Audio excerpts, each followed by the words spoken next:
macam cobaan yang datang kepada beliau semakin menjadi-jadi setelah wafatnya pamannya Abu Thalib. Dahulu kala orang-orang Quraisy tak berani kecuali hanya dengan bentuk perkataan. Sekarang mereka sudah lahirkan sikap, tunjukkan sikap. Di mana Nabi SAW pernah sedang sholat, ya, di Masjidil Haram, tiba-tiba datanglah orang-orang Quraisy, pembesar-pembesarnya, kaum kufarnya, meletakkan di punggung Nabi SAW kotoran isi perut unta.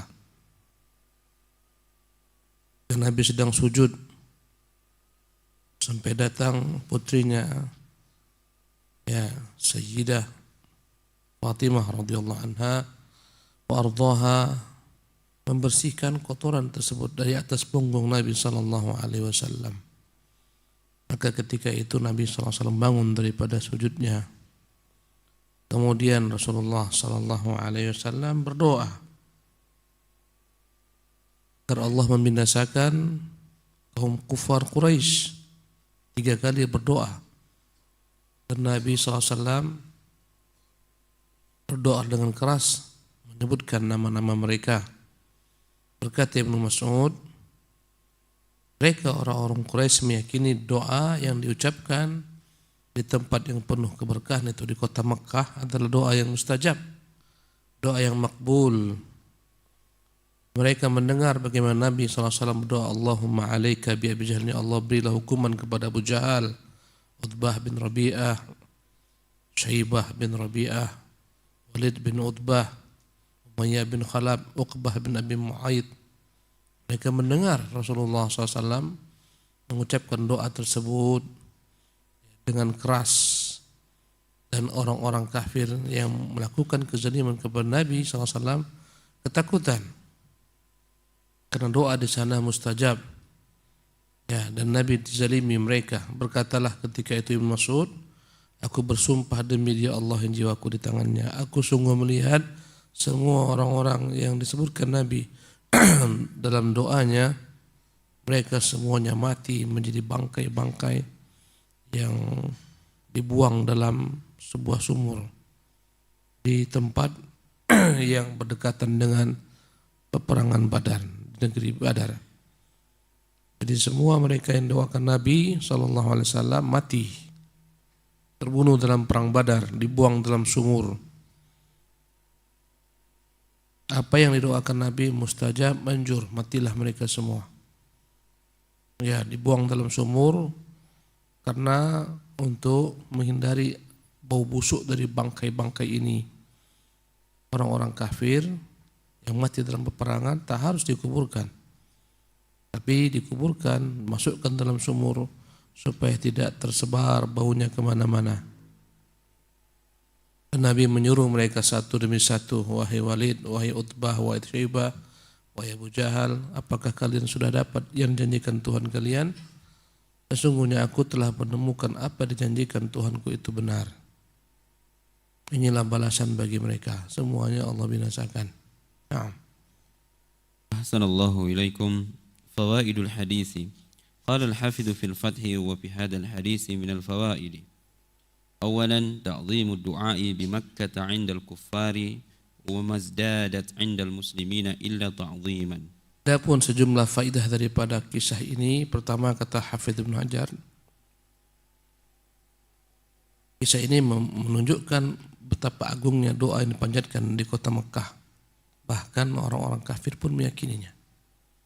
Dan tentunya kaum muslimin semakin dahsyat pengagungan terhadap negeri tersebut, yaitu negeri Mekah. Karena mereka tahu doa-doa di sana dikabulkan oleh Allah Subhanahu wa taala. Naam. ثانيا وفيه معرفة الكفار بصدقه صلى الله عليه وسلم لخوفهم من دعائه ولكن حملهم الحسد على ترك الانقياد له. Yang kedua, orang-orang kafir yakin dengan kejujuran Nabi Muhammad SAW. Apa yang dikatakannya benar. Karena itulah mereka begitu ketakutan mendengar doa Nabi SAW. Tapi karena hasad, karena keirian, dengki, itu yang membuat mereka tak mengikuti Nabi sallallahu alaihi wasallam, sebagaimana putranya Abu Lahab yang meludahi Nabi sallallahu alaihi wasallam. Maka kata Nabi, Allahumma sallit alaihi kalban min kilabik, atau asadan min usdik. Ya Allah, binasakan dia, kirimkan kepadanya singa daripada singa-singamu. Mendengar doa Nabi, dia pulang dengan bersedih galau, memberitahukan kepada sang ayah. Nabi mendoakannya. Maka berkatalah ayahnya Abu Lahab, tidak ada orang lebih jujur doanya di bawah kolong langit ini sebagaimana doanya Muhammad. Kau khawatir akan menimpamu apa yang dikatakannya. Janganlah pergi, ya, tinggalkan tempat ini. Tapi dia tetap ngotot ingin berdagang, berangkat ke negeri Syam bersama rombongannya, dan ketika itulah Allah buktikan.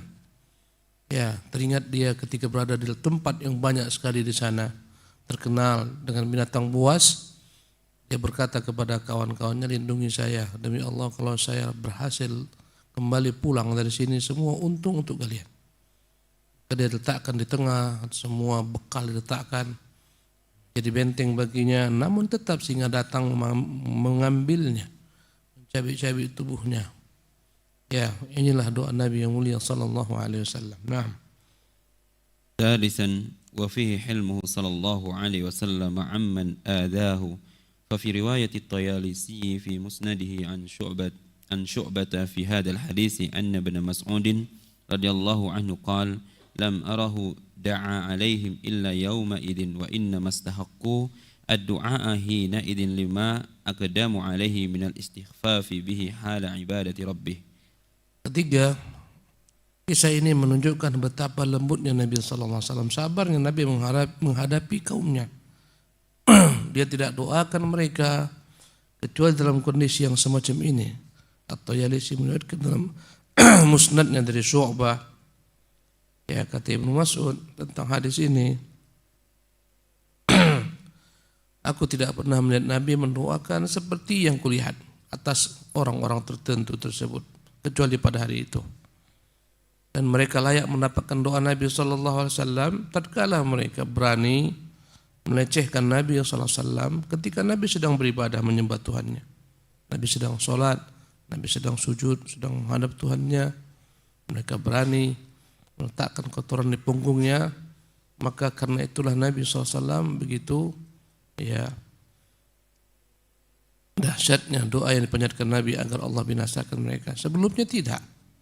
Bertahun-tahun, 13 tahun tak ada Rasul mendoakan mereka untuk dicelakakan, kecuali ketika telah sampai pada puncaknya mereka melecehkan Nabi ketika Nabi sedang salat menghadap Tuhannya. Nah. Rabi'an wa fihi istihbabud du'a'i thalathan. Ya, dalam kisah ini di antara faedahnya dianjurkan seorang ketika berdoa mengulang-ulangi doanya sampai 3 kali. Khamisan wa fihi jawazu du'a'i 'ala adh-dhalimi. Lakin qala ba'duhum mahalluhu ma idza kana kafira. فأما المسلم فيستحب الاستغفار له والدعاء والتوبة. Kata Al-Hafidh Ibnu Hajar, kisah ini memuat bolehnya doa terhadap orang yang zalim. Walaupun sebagian ulama mengatakan, ya, doa terhadap orang zalim ini doa keburukan untuk mereka jika mereka orang kafir. Adapun jika orang muslim, dianjurkan untuk mintakan baginya ampunan, mendoakannya agar diberikan taubat. Nah. Sadisan wa fihi quwwatu nafsi Fatimah az-Zahra min sigariha li syarifiha fi qaumiha wa syarafiha li syarafiha fi qaumiha wa nafsiha li kauniha sarrahat bi syatmihim wa hum ru'usu Quraisy falam yaruddu 'alaiha kama warada fi ba'di riwayat. Dan yang keenam, faedah berikutnya menunjukkan kuatnya jiwa putri Nabi Fatimah Az-Zahra. Sejak kecil memiliki kekuatan jiwa, keberanian karena kemuliaan dirinya di tengah kaumnya. Ya, karena dia dengan terus terang menyumpah serapah mereka yang telah melakukan keburukan kepada ayahnya. Padahal yang dihadapinya adalah pemimpin-pemimpin Quraisy, pemimpin-pemimpin kekufuran. Dan mereka tak berani menjawab apapun atas apa yang diucapkan terhadap mereka. Naam. سابعا وفيه أن المباشرة آكد من السبب والإعانة لقوله في عقبة أشقى القوم مع أنه كان فيهم أبو جهل وهو أشد منه كفرا وآدا للنبي صلى الله عليه وسلم لكن الشقاء هنا بالنسبة إلى هذه القصة لأنهم اشتركوا في الأمر والرضا وانفرد عقبة بالمباشرة فكان أشقاهم ولهذا قتلوا في الحرب وقتل عقبة صبرا. Kemudian yang ketujuh, kisah ini menunjukkan bahwasanya orang yang melakukan suatu perbuatan kezaliman, ya, itu lebih dahsyat dibandingkan hanya orang-orang yang menjadi penyebab terwujudnya hal tersebut. Ya.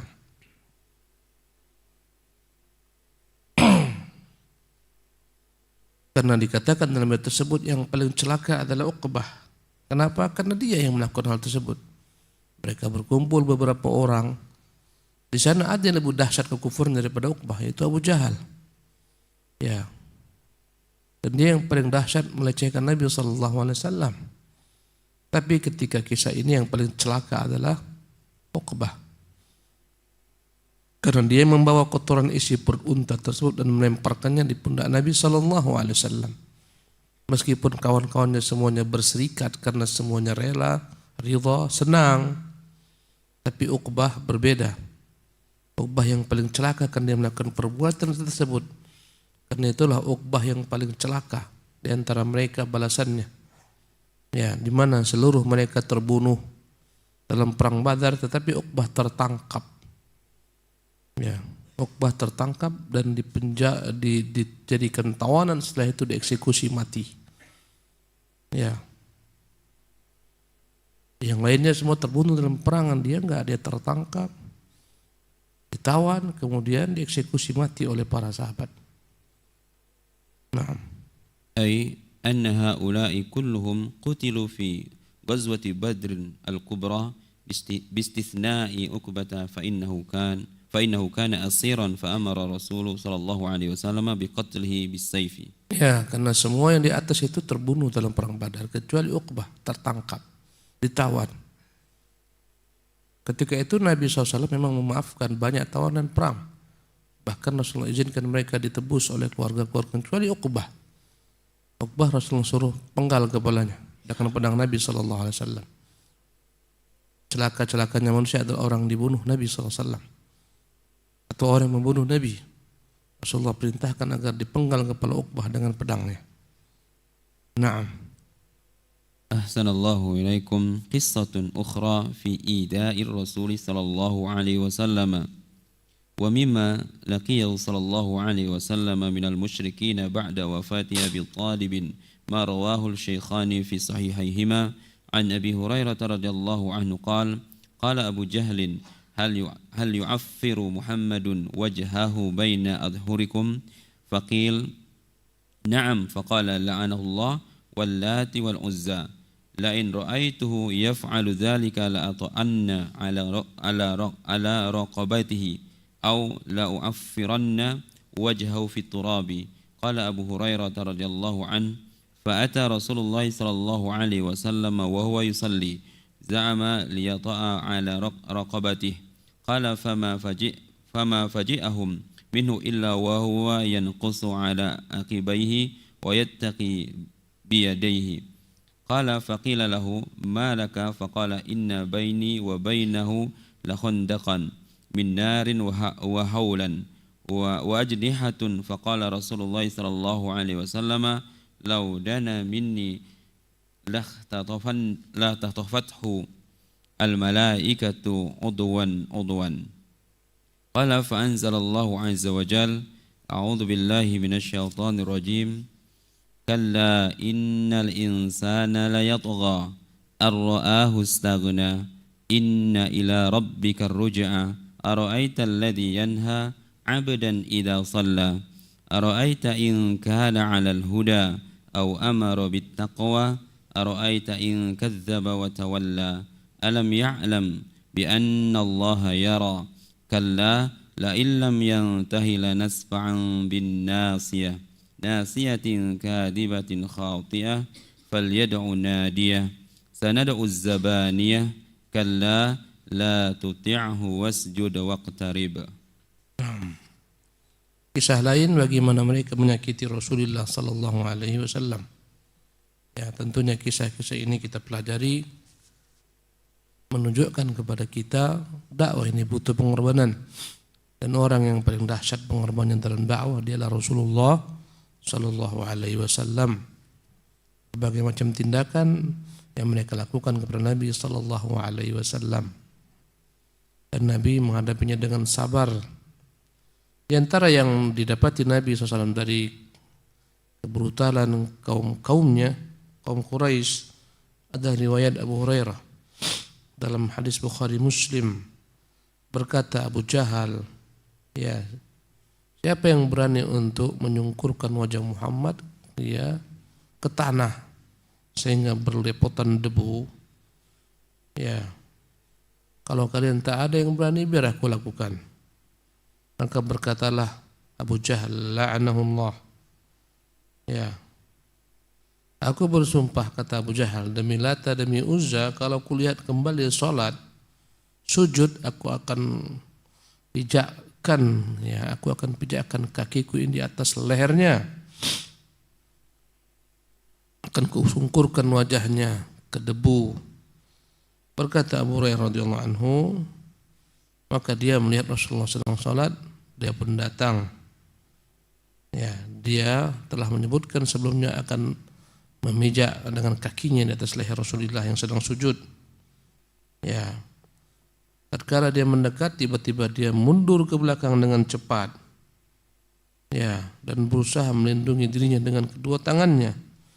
Maka ditanyakan kepadanya, mengapa kau berlari ketakutan? Maka dia mengatakan, sesungguhnya antara aku dan Muhammad ada parit, ya, dari api, dan aku begitu ketakutan kulihat ada makhluk-makhluk yang bersayap.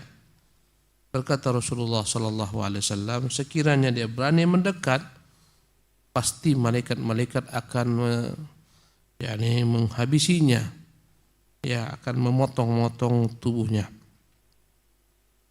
Maka Allah turunkanlah ayat-ayatnya dalam Al-Quranul Karim.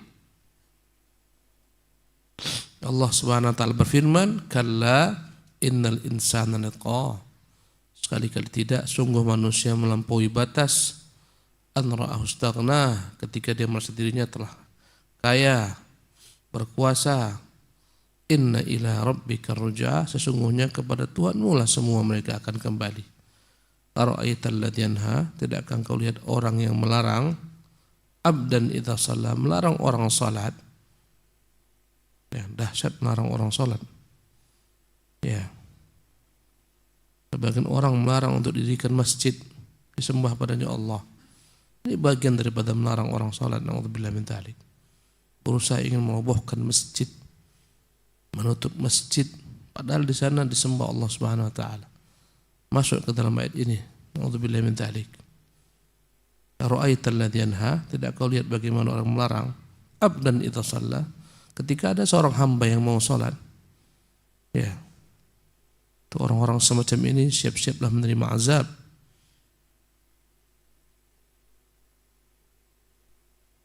Ara'aita in kana 'alal huda, apakah kau lihat dia di atas petunjuk? Yang melarang orang salat apakah di atas petunjuk? Aw amara bit taqwa, atau memerintahkan orang berbuat takwa. Ara'aita in kadzdzaba wa tawalla, tidak akan kamu lihat sesungguhnya dia telah mendustakan dan berpaling. Alam ya'lam bi anna Allah yara, tidakkah dia tahu Allah melihatnya? Kalla, sekali-kali tidak. La illam yantahi, kalau dia tidak berhenti, la nasfa'an min nasiyah, kami akan cabut ubun-ubunnya. Nasiyatin kadhibatin khati'ah, kami akan pegang dan cabut nyawanya, kami cabut ubun-ubunnya, ubun-ubun dusta yang penuh dosa. Falyad'una dia, panggillah kawan-kawannya.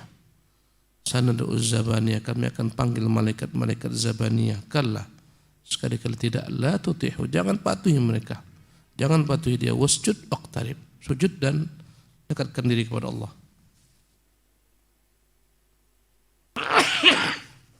Alhamdulillah. Betul. وروى الإمام أحمد في مسنده وابن ماجه بسند قوي على شرط مسلم عن أنس بن مالك رضي الله عنه قال جاء جبريل إلى النبي صلى الله عليه وسلم ذات يوم وهو جالس هزينا قد غضب بالدماء ضربه بعض أهل مكة فقال له ما لك قال فقال له فعل بي هؤلاء وفعلوا قال فقال له جبريل عليه السلام أتحب أن أريك آية نعم كمل. قال نعم قال فنظر إلى شجرة من وراء الوادي فقال ادع بتلك الشجرة فدعاها فجاءت تمشي حتى قامت بين يديه فقال مرها فلترجع فأمرها فرجعت إلى مكانها فقال رسول الله صلى الله عليه وسلم حسبي. Naam.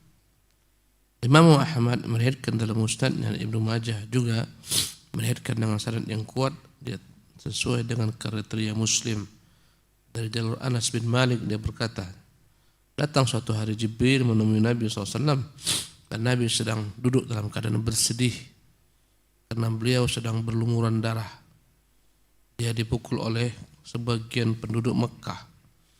Ya, maka ketika itu Jibril berkata, malaka, apa yang telah menimpamu? Maka Nabi menjawab, fa'ala biha ula'i wa fa'alu, mereka buat seperti ini.